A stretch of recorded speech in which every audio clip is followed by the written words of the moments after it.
स्थित प्रज्ञ की अवधारणा। जिस प्रकार ईश्वर का आदर्श पुरुषोत्तम है, उसी प्रकार मनुष्य का आदर्श गीता में स्थित प्रज्ञ बतलाया गया है। स्थित प्रज्ञ मानव जीवन के लिए सर्वोच्च अवस्था है तथा सर्वोच्च मूल्य है। स्थित प्रज्ञ का आचरण समाज में अनुकरणीय है, क्योंकि वह समाज के लिए मापदंड है। स्थित प्रज्ञ गीता का अपना शब्द है तथा स्थित प्रज्ञ की धारणा गीता की अपनी देन है। गीता से पहले उपनिषद या वैदिक ग्रंथों में यह शब्द नहीं मिलता। इसी प्रकार स्थित प्रज्ञ की धारणा भी बिल्कुल नई है, जो गीता के पहले किसी धार्मिक साहित्य में नहीं प्राप्त होती। अतः स्थित प्रज्ञ शब्द और इसका भाव दोनों गीता की विशेषता हैं।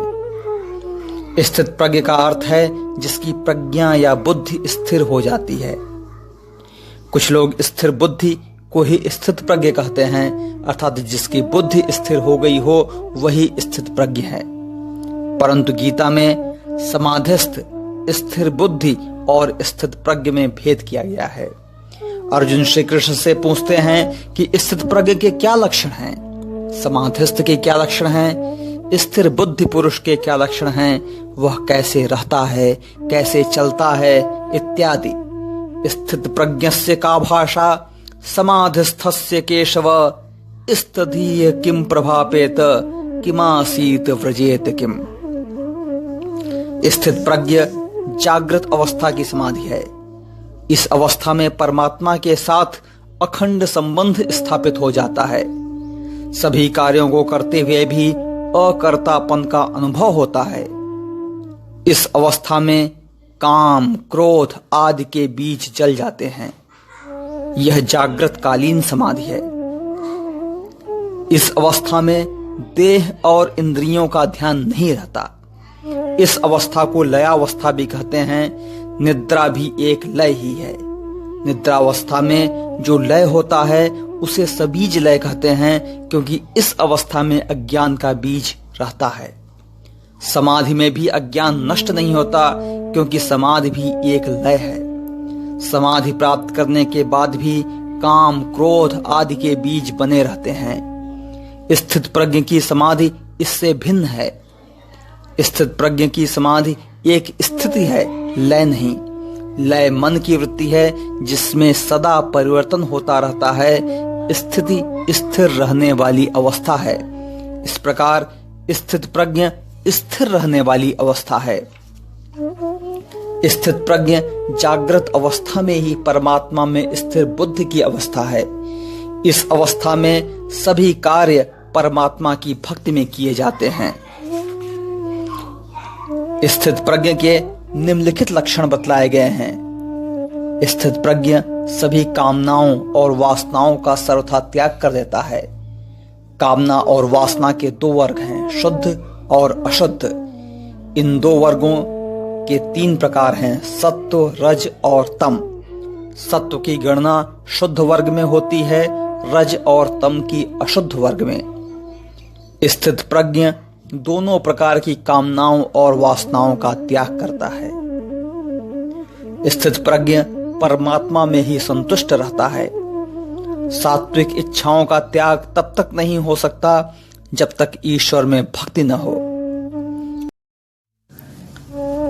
स्थित प्रज्ञ परमात्मा में ही संतुष्ट रहता है। सात्विक इच्छाओं का त्याग तब तक नहीं हो सकता जब तक ईश्वर में भक्ति न हो। ईश्वर में सच्ची भक्ति के उत्पन्न होने पर मनुष्य ईश्वर में ही डूब जाता है। ऐसे मनुष्य के हृदय में इच्छाएं बिल्कुल समाप्त हो जाती हैं। अतः सभी कामनाओं का त्याग करने के लिए ईश्वर के चरणों में भक्ति आवश्यक है।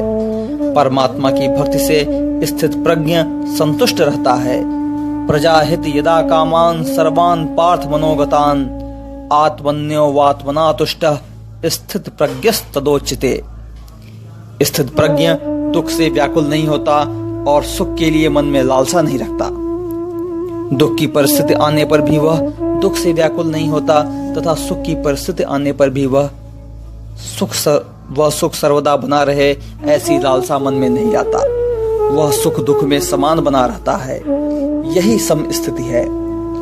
स्थित प्रज्ञ के मन में काम, भय, क्रोध आदि नहीं रहते। राग, भय, क्रोध तीनों इच्छा के परिणाम हैं।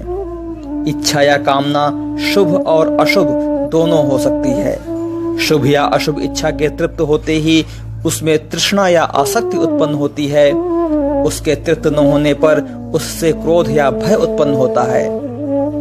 स्थित प्रज्ञ पुरुष में कामना या इच्छा नहीं होती है, अतः कामना के तीन परिणाम तृष्णा, क्रोध, भय भी उसमें नहीं उत्पन्न होते।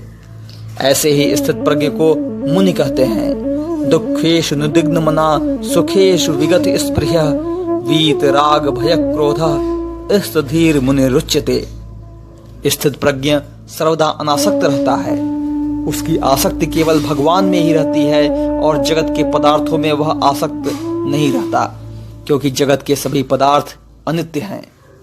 शुभ और अशुभ, प्रिय और अप्रिय सभी में स्थित प्रज्ञ तटस्थ रहता है। इस तटस्थता का कारण यह है कि स्थित प्रज्ञ समझता है कि शुभ और अशुभ, प्रिय और अप्रिय ईश्वर के अधीन है, मनुष्य के अधीन नहीं।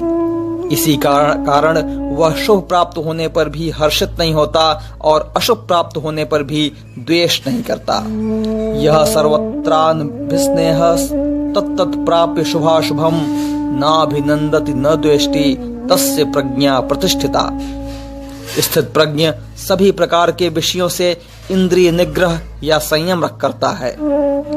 स्थित प्रज्ञ 10 इंद्रियों और मन पर विजय प्राप्त कर लेता है। स्थित प्रज्ञ के संपूर्ण इंद्रिय निग्रह की तुलना कछुए के अंगों से की जाती है। जिस प्रकार कछुआ अपने संपूर्ण अंगों को सब ओर से खींच लेता है, उसी प्रकार स्थित प्रज्ञ भी अपने सभी इंद्रियों को विषयों की ओर से खींचकर परमात्मा में लगा देता है। यदा संघर्ते चायम कुर्मोंगानीव सर्वशः इंद्रियाणीन्द्रियार्थेभ्यः तस्य प्रज्ञा प्रतिष्ठिता। इंद्रिय निग्रह स्थित प्रज्ञ के लिए सबसे बड़ा गुण है। स्थित प्रज्ञ केवल इंद्रियों को विषयों से अलग ही नहीं करता, वरन सभी को परमात्मा के परायण कर देता है। सभी इंद्रियां मन के अधीन हैं।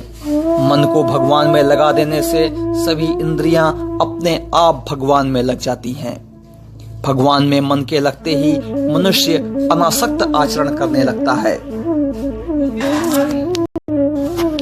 तात्पर्य यह है कि उसकी आसक्ति केवल भगवान की भक्ति में होती है।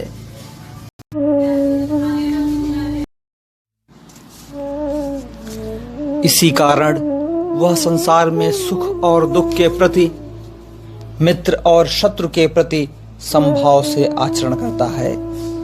अतः स्थित प्रज्ञ ही भगवान का सच्चा भक्त है। उसी व्यक्ति की प्रज्ञा स्थिर मानी जाएगी जो इंद्रिय निग्रह कर भगवान के अधीन होकर रहे। तानि सर्वाणि संयम्य युक्त आसीत मत्परः वशे ही यस्येन्द्रियाणि तस्य प्रज्ञा प्रतिष्ठिता। गीता का स्थित प्रज्ञ आदर्श पुरुष है। स्थित प्रज्ञ की धारणा में गीता में कर्म, ज्ञान और भक्ति तीनों का समन्वय किया गया है। अतः स्थित प्रज्ञ तीनों योगों का समन्वित रूप है। वह अनासक्त कर्म करता है, अतः कर्मयोगी है। वह अपने मन और बुद्धि को भगवान में लगा कर रखता है, अतः भक्त है। वह सुख और दुख में समभाव से आचरण करता है, अतः वह ज्ञानी है। इस प्रकार स्थित प्रज्ञ के चरित्र में कर्म, ज्ञान और भक्त की त्रिवेणी प्रवाहित होती है।